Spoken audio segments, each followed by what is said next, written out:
My FM से मैं हूँ विनी और चलो आज कुछ अच्छा सुनते हैं। सुनाती हूँ आपको एक महिला की कहानी। बड़ी सीधी सादी सी एक महिला थी। अपने घर का जब रोज खाना बनाया करती थी तो उसमें से एक रोटी एक्स्ट्रा बनाकर अपनी खिड़की पर रख दिया करती थी, जिसे भी जरूरत हो वो ले जाए। एक बाबा थे जो हर रोज आने लगे और खिड़की पर रखी हुई रोटी लेने लगे। लेकिन रोटी लेने के बाद वो एक लाइन कहते थे, तेरा किया हुआ बुरा तेरे साथ ही रह जाएगा और तेरा अच्छा तेरे पास लौटकर जरूर आएगा। एक दो दिन इसने सुना और ध्यान नहीं दिया। उसकी रोज की आदत थी, रोज अपने परिवार वालों के अलावा एक रोटी एक्स्ट्रा बनाती थी और उसे खिड़की पर रख देती थी।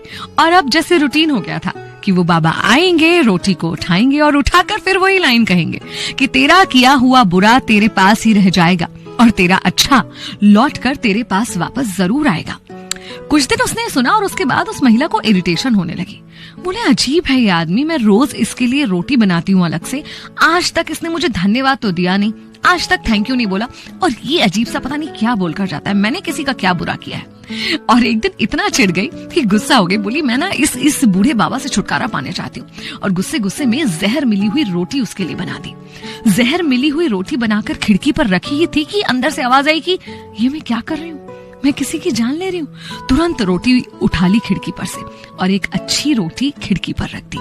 वो बाबा आए, उन्होंने फिर रोटी उठाई और फिर वही कहा कि तेरा किया हुआ बुरा तेरे पास ही रह जाएगा और तेरा अच्छा तेरे पास लौटकर जरूर आएगा। इसने अनसुना सा किया, इरिटेट हुई अंदर चली गई।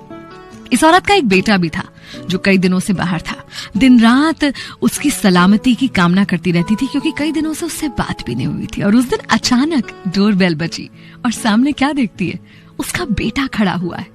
वो बहुत खुश हुई लेकिन अपने बेटे की हालत को देखकर बहुत दुखी थी। ऐसा लग रहा था कि कई दिनों से उसे जैसे खाना तक नहीं मिला। उसने पूछा कि बेटा क्या हुआ। उसने कहा, माँ, मैं जिस देश में था वहां युद्ध जैसी स्थितियां बनी हुई थी, हमें कैद कर लिया गया था और किसी तरह मैं वहां से निकलकर वापस आ पाया हूँ। ऐसा लग रहा था कि बस प्राण निकल ही जाएंगे। इतने में रास्ते में एक बूढ़े बाबा मिले। उनसे मैंने कहा कुछ खाने को दे दो। उनके हाथ में एक रोटी थी जो उन्होंने मुझे दे दी और शायद उसी वजह से चलकर अपने घर तक पहुंच पाया। और पता है माँ, उस बूढ़े बाबा ने मुझसे क्या कहा? उसने कहा कि तेरा किया बुरा तेरे पास ही रह जाएगा और तेरा अच्छा लौट कर तेरे पास वापस आएगा। माँ ने दिल पर हाथ रख लिया और ईश्वर का बहुत शुक्रिया किया कि आज उसने वो जहर वाली रोटी खिड़की पर नहीं रख दी थी। और आज उसे बाबा की उन लाइंस का मतलब भी समझ में आ गया कि तेरा अच्छा तेरे पास लौटकर आ ही जाता है। कई बार ना हम अच्छा करते करते थक से जाते हैं। ऐसा लगता है कि कोई अप्रिशिएट नहीं कर रहा और शायद इसलिए हम सोचने लगते हैं कि अब हमें अच्छा करना छोड़ देना चाहिए, कोई मतलब नहीं है, कोई कदर नहीं करता। लेकिन नहीं, अच्छा करना कभी मत छोड़िए। भले कोई उसके लिए अच्छे शब्द बोले ना बोले, भले कोई उसकी तारीफ करे ना करे, क्योंकि ये तय है कि आपके अच्छे कर्म आप तक वापस किसी ना किसी रूप में कभी ना कभी जरूर आ जाएंगे। Share chat.